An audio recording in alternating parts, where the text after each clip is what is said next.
Bonjour à tous, moi je suis Kevin Silam de Drone Interactive, le CTO. Et Vincent Rigaud, donc moi je suis le président, on est tous les deux cofondateurs de la société. On va essayer d'utiliser. Mais il marche en fait? Ouais. Ah pardon, autant pour moi. Du coup voilà, donc on est ici pour nous présenter notre startup qui s'appelle Drone Interactive. Du coup voilà, on se positionne comme essayant d'amener une révolution dans l'industrie du parc de loisirs, et cette révolution passe par l'usage de drones. Donc en fait, pour vous en dire un peu plus, on a un premier produit qui est la première attraction qui permet aux joueurs de piloter des drones de façon réelle. Donc voici à quoi le produit final va ressembler. Donc c'est une attraction qui est basée sur la borne d'arcade en fait, de ce concept-là. Nous, on appelle ça arcade drone parce qu'on s'est inspiré de ça. Donc qu'est-ce que représente pour nous la borne d'arcade? C'est le fait d'aller à un endroit spécifique pour une expérience ludique qu'on ne peut pas avoir chez soi. Donc on est typiquement dans ce profil-là.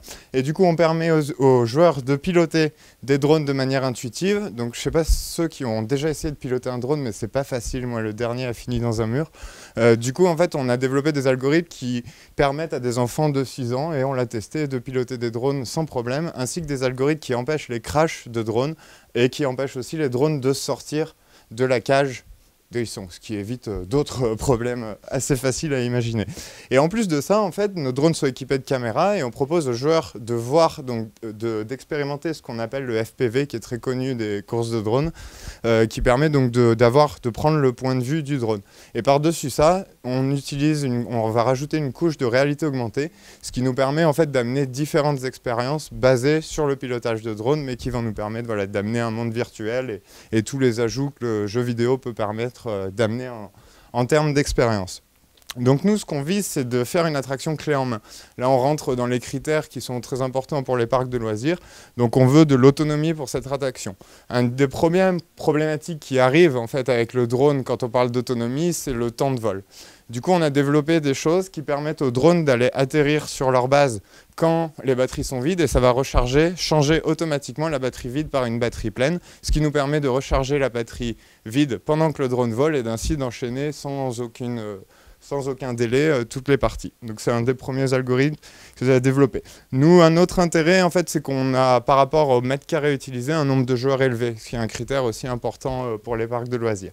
Donc comme je l'ai dit, pas d'opérateur dédié, et la couche de réalité augmentée nous permet aussi de proposer une expérience renouvelable. C'est-à-dire que si les joueurs viennent un mois après ou une semaine après, on peut définir des nouveaux contenus et ainsi leur proposer une expérience qui change, ce qui est aussi un atout assez fort dans le monde de l'attraction.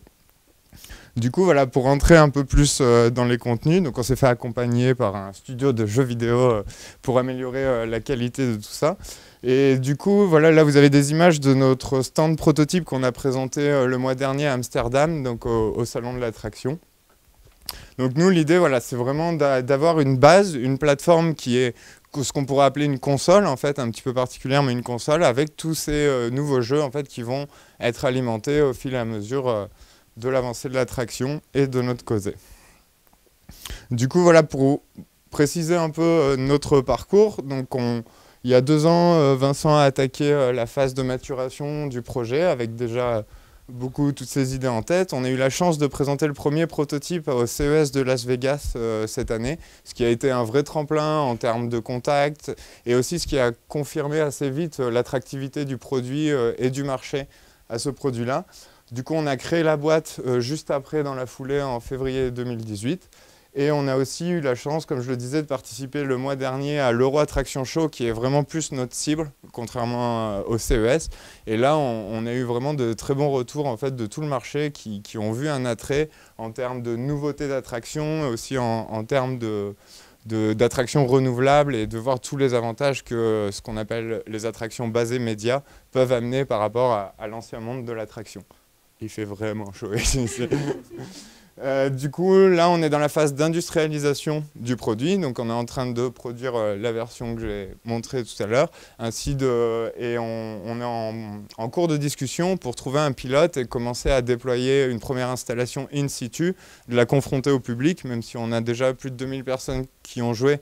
Là, ce serait de la confronter dans un lieu dédié aux loisirs. On est en cours de discussion pour ça.